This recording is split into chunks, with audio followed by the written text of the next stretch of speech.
안녕하십니까, 알림이 황희두입니다. 방금 전 윤석열 대통령의 망언이 또 터졌습니다. 일본에선 수십 차례 과거사를 사과했기 때문에 이젠 더 이상 안 받아도 된다, 이런 얘기로 보이는데요. 그러면서 선제적 지소미아 정상화가 한미일, 한일 안보협력 강화 발판을 마련했다, 이런 식으로 자화자찬을 하고 있습니다. 윤석열 대통령의 워딩이 괜히 비판을 받는 게 아닌 게, 일본 여당 의원도 더 이상 사죄할 필요 없다, 이미 다 해결된 일이고 아베가 최종 입장도 밝힌 바 있다, 그러니까 다시 사과할 필요가 없다, 자민당 의원도 저렇게 얘기를 하고 있는데 윤석열 대통령이 똑같은 식으로 얘기를 하는 이유가 뭐냐 이겁니다. 특히 독도 언급으로 논란이 일파만파 커졌는데 이게 과거 얘기도 아니라는 거죠. 지금 현재 벌어지고 있는 충격적인 일들입니다. 이에 최재성 전 정무수석은 일본 언론의 정정 보도를 청구해야 된다고 비판했는데요. 일본은 독도를 다케시마라 그러면서 자기네 땅이라고 하는데 여기서 아무 반박을 안 하면 그게 이렇게 묵묵부답이었다, 이런 식으로 남는다 이거죠. 그래서 빠르게 정정보도 내지는 사실 확인 요청을 해야 된다, 그리고 반박했던 근거를 남겨야 되는 거다, 이렇게 지적했습니다. 이거 굉장히 중요한 문제인데요. 이러니 많은 시민들은 도대체 뭐 하자는 거냐, 대한민국이 네 거냐, 이 정도면 탄핵감 아니냐, 이런 비판의 목소리를 쏟아내고 있고요.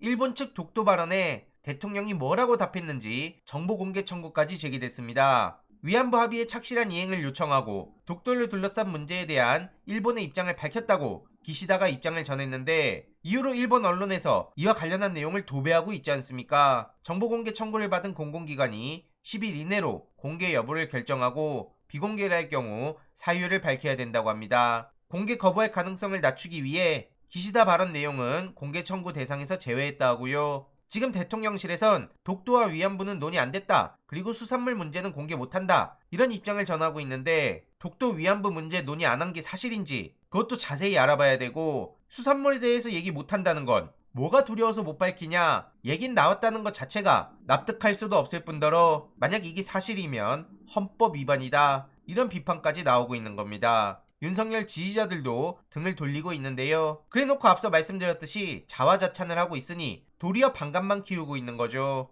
일본인 마음은 열고 대한민국 국민 마음은 후벼 팠다, 자국민 마음 상처 주는 게 대한민국 대통령이냐, 이런 비판들이 쏟아지고 있고요. 탑골공원에 있는 한 70대 어르신은 윤석열 지지자지만 이번 일은 정말 잘못했다고 생각한다, 그리고 옆에 계시던 80대 어르신도 강제동원에 대해선 아무 말도 못하고 왔는데 결국 가나마나 했던 거 아니냐, 라는 비판을 전했습니다. 과거사 문제라 해서 이게 먼 옛날 얘기도 아닌 게, 후쿠시마 원전 오염수 방류 문제는 지금 현재이자 미래의 문제입니다. 우리 국민들의 안전과 굉장히 밀접한 현안인데 여기서 한국 측 입장을 왜 제대로 안 내냐 이거죠. 이러니 이에 대해서도 엄청난 비판이 나오고 있는 게, 언론 댓글에서 추천을 10,000개 이상 받는다는 건 흔치 않다는 걸 다들 잘 아실 겁니다. 100년에 한 번 나올까 말까한 매국노다, 그래서 도대체 성과가 뭐냐, 이런 주장에 많은 공감이 이어지고 있고요. 윤석열 부정평가는 60%를 넘겼는데 이 와중에 기시다 지지율은 5%포인트나 껑충 올랐다고 합니다. 일본 신나게 해줘서 참 기분 좋겠습니다. 윤석열 대통령은.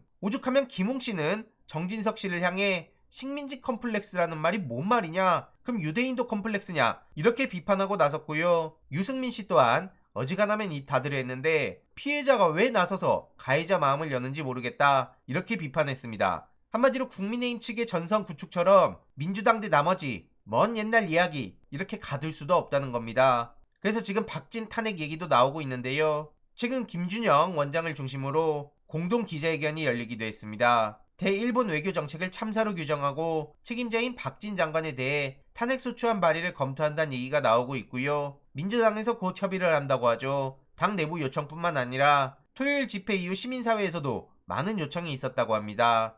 해당 소식을 접한 시민들은 박진은 물론이고 윤석열 대통령 또한 탄핵해야 된다고 본다, 이런 반응들이 빠르게 커져가고 있고요. 이런 와중에 태영호 씨는 최고위원이 되더니 아무 말 대잔치를 하고 있습니다. 수도권에 사드 추가 배치를 한다고 하는데 종국엔 자체 핵무장으로 가야 된다 그러죠. 지금 신나서 별별 얘기를 막 쏟아내고 있는데 어디 한번 계속 얘기해 보세요. 강남 지역에 설치하면 되겠네, 이런 반응들도 많이 나오고 있습니다. 게다가 태세전환 조정훈 의원은 최저임금 적용을 없앤 월 100만원 외국인 도우미를 도입해야 된다, 이런 입장을 전하면서 여성들의 경력 단절, 저출산 문제를 해결하겠다, 최저임금 적용을 없애면 월 100만원에 외국인 가사 도우미 도입이 충분히 가능하다, 이런 헛소리를 하고 있는데요. 당연히 이에 대해서 엄청난 비판의 목소리가 나오고 있죠. 그동안 조정은 씨가 한 게 뭐가 있습니까? 민주당과 이재명 대표 비난, 그리고 건의수, 그게 전부입니다. 참 형편없는 사람이라 보이고요. 추가적인 소식 계속 전해드리도록 하겠습니다. 이번 내용도 유익했다면 구독, 좋아요, 알림 설정,